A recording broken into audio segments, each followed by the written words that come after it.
नमस्कार, स्वागत है सभी का आज के हमारे क्लास 10th के टॉपिक में जिसका नाम है द सरमन एट बनारस, जो कि आपकी क्लास 10th की फर्स्ट फ्लाइट में 10th नंबर चैप्टर है। आज हम उसको पढ़ेंगे। ठीक है, तो ध्यान दीजिए। चैप्टर का नाम जैसा मैंने बताया अभी, द सरमन एट बनारस। बनारस में क्या सरमन दिया, किन्होंने दिया? सरमन होता है धर्म का उपदेश। क्या उपदेश दिया था, क्या प्रीचिंग की थी, उसके बारे में हम देखेंगे। और सबसे पहले सेंट्रल कैरेक्टर, जैसा मैंने बॉक्स में बता रखा है, गौतम बुद्ध के बारे में ये चैप्टर रहने वाला है। गौतम बुद्ध किस तरीके से गौतम बुद्ध बने, जिनका लाइफ स्पैन 563 से 483 बीसी के बीच में है। बिफोर क्राइस्ट इसका फुल फॉर्म हो जाएगा। शॉर्ट फॉर्म बनाते टाइम ध्यान रखिए, कहीं कुछ और मत समझ जाना। बिफोर क्राइस्ट, ठीक है। गौतम बुद्ध किस तरीके से बनते हैं वो हम जर्नी इनकी देखेंगे। सबसे पहले एक बच्चे की स्टोरी थी। गौतम बुद्ध का जो चाइल्डहुड का नेम था वो था सिद्धार्थ गौतम। सिद्धार्थ होता है अचीविंग ऑफ अ गोल, किसी गोल का मिलना, मीनिंग होता है सिद्धार्थ का। बचपन का जो नाम था इनका वो सिद्धार्थ गौतम था। और सिद्धार्थ गौतम जो है एक तरीके का रॉयल फैमिली में बॉर्न हुए थे। बड़े अच्छे से नर्चर हुआ इनका। एट द एज ऑफ 12, जब ये 12 इयर्स के हो गए तो इनको स्टडी करने के लिए भेज दिया गया। He was sent away from his house, from his village, from his castles. वो बाहर भेजा गया। कहाँ पे भेजा गया था? स्टडी करने के लिए। किस चीज की? सेक्रेड स्क्रिप्चर्स की स्टडी करने के लिए इनको भेजा गया था। ठीक है, तो कितने साल स्टडी की इन्होंने? 4 इयर्स वहां पे स्टडी करते हैं। और after 4 years he was called to his house again, दोबारा से बुला लिया गया। क्यों? क्योंकि अब इनकी एक मैरिज करनी थी। At the age of 16 he was married to a princess. एक प्रिंसेस से इनकी शादी कर दी जाती है एट द एज ऑफ 16। फिर इनका एक बेटा भी होता है। And when that baby was a boy near about 10 years old, at the time इनकी एज मोटा मोटी सी कैलकुलेट की जाए तो वो 25 इयर्स की बन जाती है। तो 25 इयर्स की एज में इन्होंने देखा, जब ये हंटिंग के लिए जा रहे थे, सिक मैन को देखा, एजेड मैन को देखा, एक फनरल प्रोसेस जो हो रहा था उसको देखा। मॉन्क्स क्या करते हैं, वो आर्म्स भिक्षा मांगते हैं, उनको देखा। उनको देख के इनके अंदर में कुछ फीलिंग्स आती हैं कि लोग इतने दुखी हैं दुनिया में, तो इसका रीजन मुझे पता लगाना है। इन चीजों की को फाइंड आउट करने के लिए गौतम बुद्ध, जो कि बाद में बने सिद्धार्थ गौतम, उस टाइम पे थे 25 की एज में। अगर हम बोलें तो इस एज में ये सिद्धार्थ गौतम ही थे। इस एज में ये अपने घर से निकलते हैं। किस लिए निकलते हैं? बोलते हैं कि मुझे एनलाइटनमेंट के लिए निकलना पड़ेगा। अभी एनलाइटनमेंट होता है विचारों का प्रकाशमान हो जाना, उसके लिए ये घर से निकलते हैं। कितना टाइम घूमते हैं? 25 की एज पे निकले थे, 7 इयर्स इधर उधर घूमते हैं। वर्ड लिखा हुआ है वंडर, WANDER, वॉन्डर वर्ड है। वॉन्डर का मतलब होता है to move here and there. हालांकि इनका पर्पस था लाइफ में, वैसे वॉन्डर का मतलब होता है बिना किसी पर्पस के इधर उधर घूमते रहना, वेले घूमना जिसको आप बोलते हैं। तो इनको कुछ अचीव नहीं हुआ। 7 इयर्स तक ये प्रोसेस में रहे। प्रोसेस में रहने के बाद में आफ्टर 7 इयर्स महात्मा बुद्ध जो बाद में बने सिद्धार्थ गौतम बैठ जाते हैं पीपल के पेड़ के नीचे। और पीपल के पेड़ के नीचे बैठे रहे 7 days. After 7 days he got enlightenment, उनको एनलाइटनमेंट मिला, ज्ञान की प्राप्ति हुई। He was awaken. और उस पीपल ट्री का जो नाम है वो बनता है बोधि ट्री। उस पेड़ का नाम बोधि ट्री बन गया क्योंकि उसके नीचे इनको ज्ञान की प्राप्ति होती है। ठीक है, तो अब इनका नाम है महात्मा बुद्ध पड़ता है, गौतम बुद्ध पड़ता है। गौतम बुद्ध, बुद्ध का मतलब होता है अवेकन या एनलाइटेंड। यहाँ तक की बातें हो गई होंगी समझ में। अब जो उन्होंने फर्स्ट सरमन दिया, पहला सरमन जो बनारस में दिया, उसमें उन्होंने क्या बताया उसका आपको कुछ पार्ट बताया जा रहा है यहाँ पे किस्सा गौतमी की स्टोरी के माध्यम से। किस्सा गौतमी एक कैरेक्टर है, तो सबसे सेंट्रल कैरेक्टर कौन हुआ है अभी तक का? गौतम बुद्ध। और अब कैरेक्टर जो नेक्स्ट आ रहा है इसमें देखने को, वो किस्सा गौतमी आ रही है। ठीक है, किस्सा गौतमी वॉज इन ग्रीफ, बड़े दुख में थी ये। दुख का कारण क्या था? उसका बेटा एक्सपायर कर गया था बिफोर टाइम। ठीक है, उसका बेटा जब एक्सपायर हुआ तो वो क्राइम कर रही थी इधर उधर, नेबर्स के पास में हर कोई देख रहा था और लोगों ने अपने अपने तरीके से बातें भी कहनी स्टार्ट कर दी थी कि शायद she has lost her senses, उसने अपनी सेंसेस को लॉस्ट कर दिया है। या अब अपना सेंसेस लॉस्ट होने का मतलब होता है अपना आपा खो देना, किसने अपना आपा खो दिया है। इसी तरीके से वो घूमते फिरते एक इंसान के पास जाती है and that person tried to make her understand, समझाने की कोशिश की। जब वो नहीं मानी तो उसने बताया, उस आदमी ने किस्सा गौतमी को, कि मैं आपको एक एड्रेस दे सकता हूँ, आप उस एड्रेस पे जाइए और उस पर्सन के पास में आपका कोई सॉल्यूशन हो सकता है। और उसने बोला कि गो टू साक्य मुनि, एक मुनि आए हैं, बाहर बैठे हैं कहीं पे, उनके पास जाइए। अब ये साक्य वर्ड कहाँ से आया? तो ये साक्य जो है ट्राइब के सेंस में, जिस कबीले से रहे होंगे सिद्धार्थ गौतम, जिस ग्रुप से रहे होंगे वह साक्य है, जो कि हिमालयन फुटहिल्स में ज्यादातर पाए जाते हैं। तो साक्य मुनि के पास आप जाइए। वो औरत उनके पास जाती है, साक्य मुनि के पास में किस्सा गौतमी गई।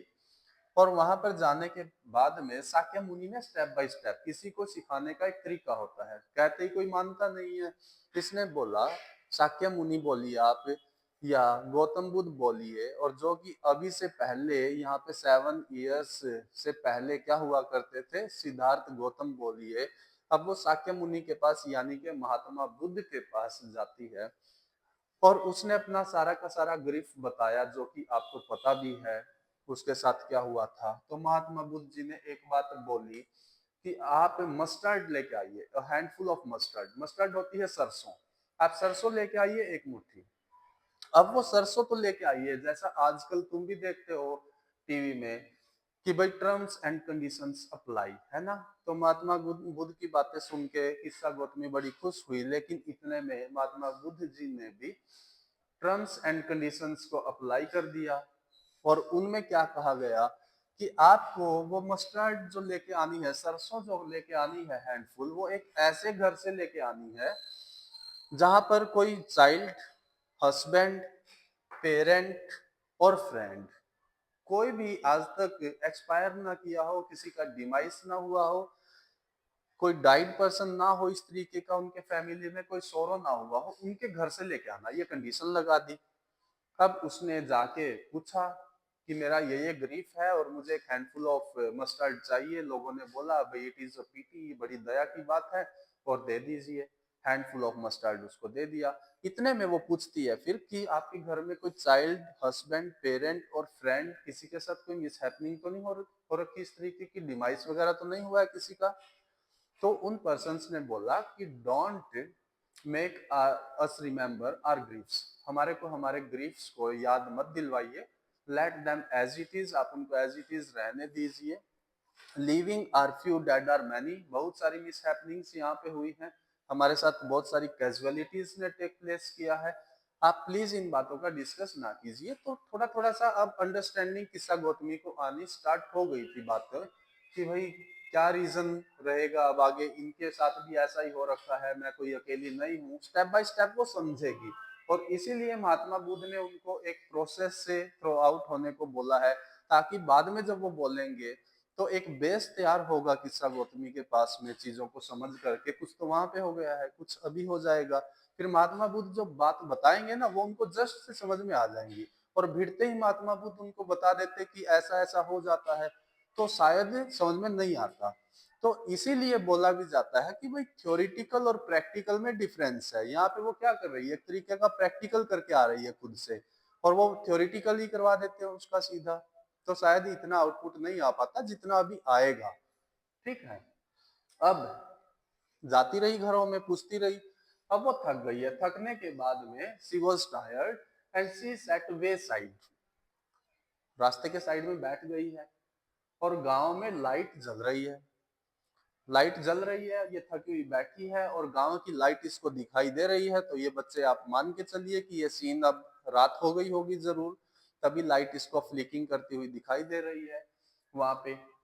अब वो एकदम से क्या हो जाती है, लाइट वहां पर चली जाती है और लाइट के जाने के बाद में एवरीवेयर देयर वाज डार्कनेस, हर जगह पे डार्कनेस होती है। और किस्सा गौतमी को समझ में आया कि भाई ये लाइट है जिस तरीके से, इसी तरीके से ह्यूमन बींग्स की लाइफ भी है। अभी ये है, after some time it will distinguish, ये खत्म हो जाएगी।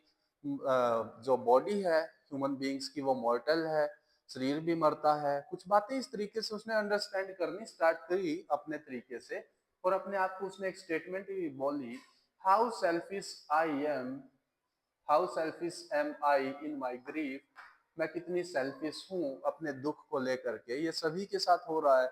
ये तो इस तरीके से चक्कर नहीं काट रहे हैं इधर उधर उसको सरवाइव करवाने के लिए जैसे मैं कर रही हूँ।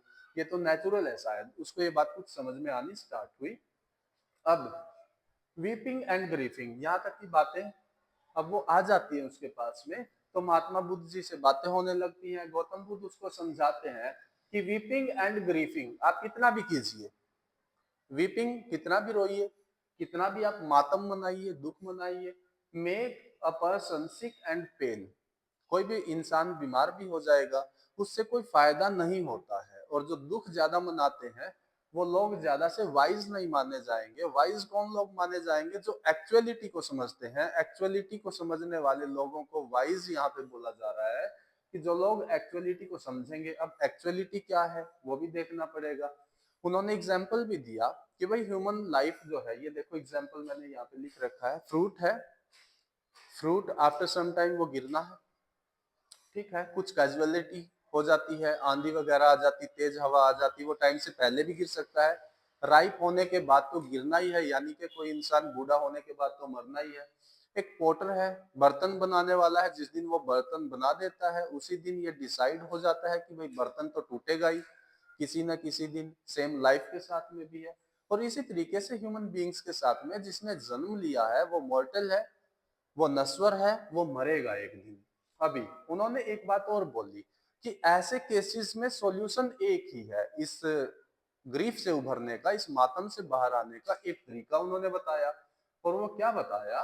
उन्होंने बोला ड्रॉ आउट दिस एरो। कौन सा एरो? जो भी आपके अंदर में ग्रीफ है उस एरो को आप बाहर निकालिए जल्दी से, जितना जल्दी पॉसिबल हो सके।